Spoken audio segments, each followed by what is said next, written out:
Breaking news, bullying is not the problem in the workplace. I said it. This might be one of those videos where you feel compelled to prove me wrong, and I'm happy for some very thoughtful conversation in the comment section. And I'm going to say it again. Bullying is not the problem in the workplace. Now hear me out. It's not bullying that is the problem. It's our attempts to resolve it that are actually part of the bigger problem. So let's get into the 4 reasons why I think bullying is not the problem in the workplace.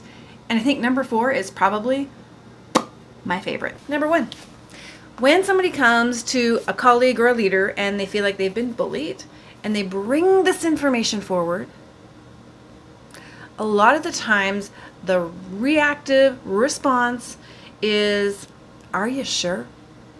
That's not my experience with this person. I don't think they're a bully, so maybe you got this wrong." Talk about diminishing the experience of someone who's come to you who is struggling. Number 2 is when a leader hears that an employee feels like they're being bullied by another employee or another supervisor, that word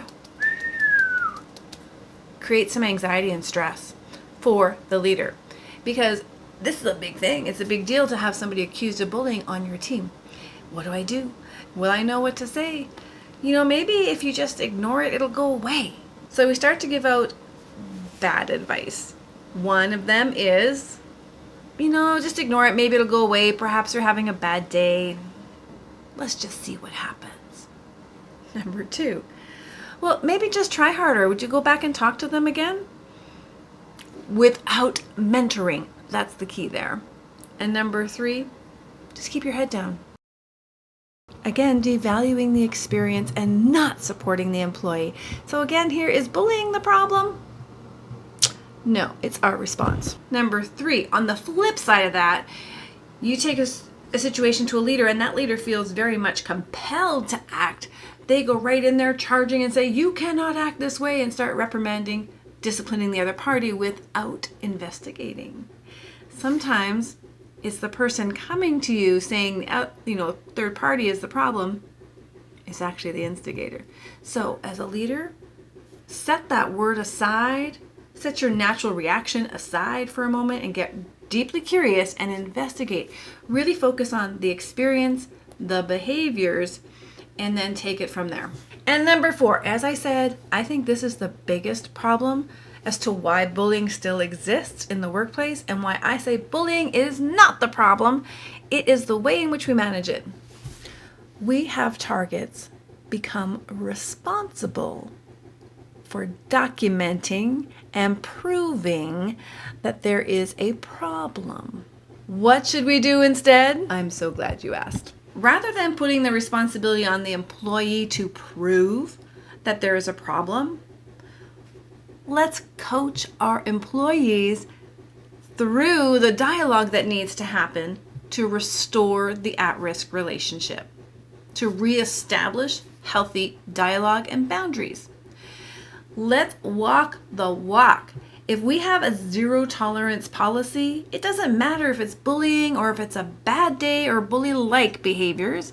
These are the opportunities that we have to make the culture fit. So, it is not bullying that is the problem.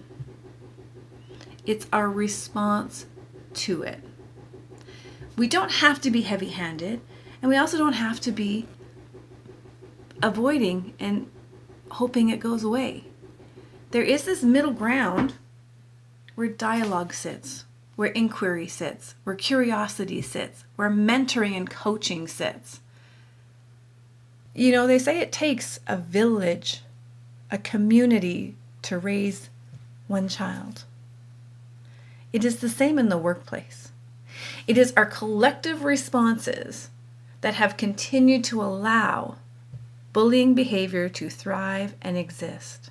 Now listen, as a leader, you might be saying, "But my employees don't tell me that there's a problem until it's too late." Then let's get proactive and start to build healthy dialogue around difficult conversations right into the first day of orientation and ongoing. Let's not wait until there's a problem. Let's get at the heart of this issue early and give your team the tools and the strategies and the common language to say, "Hey, Are you having a bad day or is there something else going on? And when we normalize mentoring and coaching people through hard conversations, people will rise to that. Because here's the thing.